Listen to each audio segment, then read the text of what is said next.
बुद्ध पूर्णिमा व्रत कथा। इसके पाठ से मिलता है धन संपत्ति और संतान प्राप्ति का सुख। आइए सुनते हैं। वैशाख मास की पूर्णिमा को बुद्ध पूर्णिमा कहा जाता है। यह दिन बौद्ध धर्म के अनुयायियों के लिए अत्यंत पवित्र होता है, क्योंकि इसी दिन भगवान बुद्ध का जन्म, ज्ञान प्राप्ति और महापरिनिर्वाण तीनों हुए थे। किंतु यही तिथि हिंदू धर्म में भी अत्यंत पुण्यकारी मानी गई है। शास्त्रों में इसका उल्लेख त्रिगुण संपन्न दिन के रूप में होता है। भगवान श्री कृष्ण ने माता यशोदा को इस व्रत की महिमा बताते हुए कहा था कि जो मनुष्य श्रद्धा भक्ति से बुद्ध पूर्णिमा का व्रत करता है, वह न केवल दरिद्रता से मुक्त है, बल्कि संतान, सुख, धन, वैभव और मोक्ष प्राप्त करता है। कथा का प्रारंभ। माँ यशोदा और श्री कृष्ण का संवाद। गोकुल में एक दिन माता यशोदा ने श्री कृष्ण से पूछा, लाला, तुम संसार के सब ज्ञान के भंडार हो, क्या मुझे भी ऐसा कोई व्रत बतलाओगे जिसे करने से स्त्रियों को संतान, घर में लक्ष्मी और सुख शांति मिले? भगवान श्री कृष्ण मुस्कुराते हुए बोले, मैया, बुद्ध पूर्णिमा का व्रत परम पुण्यदायक है। इसका श्रवण, पाठ, पूजा और दान करने से जो फल मिलता है वह यज्ञ, हवन और व्रतों से भी बढ़कर होता है। एक समय एक राजा ने इस व्रत को करके असंभव को संभव कर दिखाया था। राजा सुधन्वा की कथा।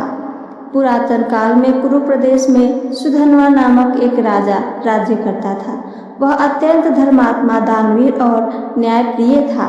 प्रजा उसे देवतुल्य मानती थी, परंतु राजा एक चिंता में घिरा रहता। उसे कोई संतान नहीं थी। राजा ने संतान प्राप्ति के लिए अनेक यज्ञ किए, दान दिया, तीर्थ किए, परंतु संतान नहीं मिली। तब एक दिन एक महान तपस्वी उसके दरबार में आए। राजा ने उन्हें प्रणाम कर अपनी पीड़ा कही। तपस्वी ने राजा से कहा, राजन, बुद्ध पूर्णिमा के दिन उपवास रखकर भगवान विष्णु और बुद्ध की पूजा करो। ब्राह्मणों को जल, छाता, वस्त्र, अन्न, घी, सुवर्ण और दक्षिणा का दान करो। यह व्रत तुम्हें न केवल संतान देगा, बल्कि जीवन को सुख समृद्धि से भर देगा। राजा ने विधि पूर्वक व्रत किया और कुछ महीनों बाद रानी को गर्भ ठहर गया। समय आने पर एक तेजस्वी पुत्र का जन्म हुआ। पूरा राज्य आनंदित हुआ। ब्राह्मण दंपति की कथा आइए आगे सुनते हैं। एक नगर में रुक्मिणी और सुधाकर नामक ब्राह्मण दंपति रहते थे। उनका जीवन अत्यंत निर्धनता में बीतता था। विवाह के वर्षों बाद भी उन्हें संतान नहीं हुई थी। एक दिन रुक्मिणी ने एक व्रतिनी स्त्री को बुद्ध पूर्णिमा का व्रत करते देखा। उस स्त्री के घर में समृद्धि, पुत्र और सौभाग्य देखकर रुक्मिणी के मन में आशा जागी। उन्होंने उसी स्त्री से व्रत की विधि सीखी और श्रद्धा पूर्वक बुद्ध पूर्णिमा का व्रत किया। व्रत के कुछ ही समय बाद रुक्मिणी को गर्भ ठहर गया और उन्होंने एक सुंदर कन्या को जन्म दिया। कन्या बड़ी होकर अत्यंत सुशील और गुणवती बनी। राजा हरिश्चंद्र और बुद्ध पूर्णिमा व्रत। राजा हरिश्चंद्र के जीवन में अनेक कष्ट आए। एक समय ऐसा आया जब उन्होंने अपना सब कुछ खो दिया। पत्नी और पुत्र को भी अलग कर दिया गया। उन्हीं दिनों एक ऋषि ने हरिश्चंद्र को बुद्ध पूर्णिमा व्रत का उपदेश दिया। राजा ने उपवास किया, विधि पूर्वक पूजा की और निर्धनों को भोजन कराया।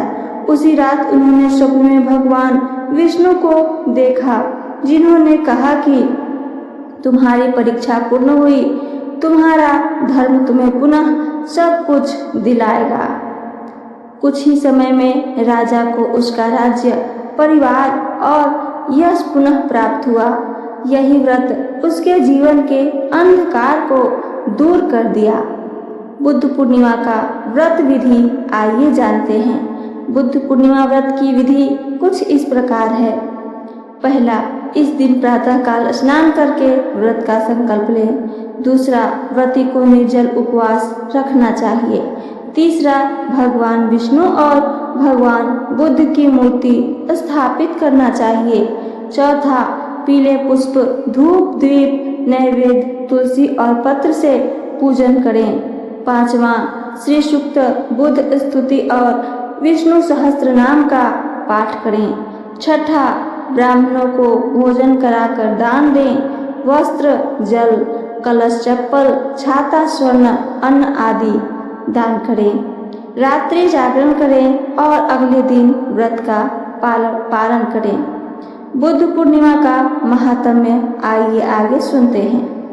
शास्त्रों में कहा गया है कि बुद्ध पूर्णिमा यह करोतु व्रत मुक्तमं धनम पुत्रम सुखम चैव लभते नात्र संशयः, अर्थात जो मनुष्य बुद्ध पूर्णिमा का व्रत करता है वह निश्चित ही धन, संतान और सुख प्राप्त करता है।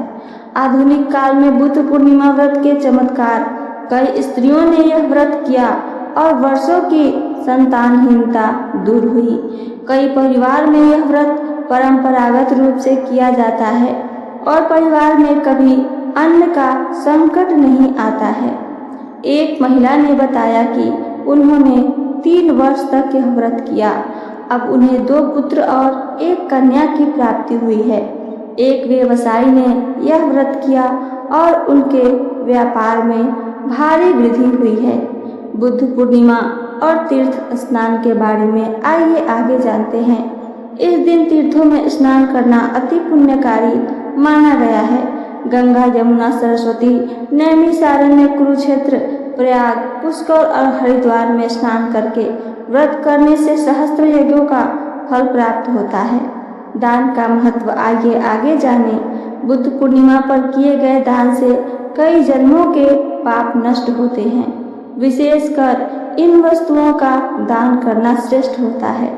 जल से भरा घड़ा, पीतल का कलश, चप्पल या जूता, चावल, गेहूं, छाता, पंखा, वस्त्र, स्वर्ण, गाय, नारियल, श्रीफल, बुद्ध स्तुति मंत्र, नमो बुद्धाय शुद्धाय धर्म राजाय श्रीमते सर्व दुख विनाशाय नमो सत्याय ते नमे।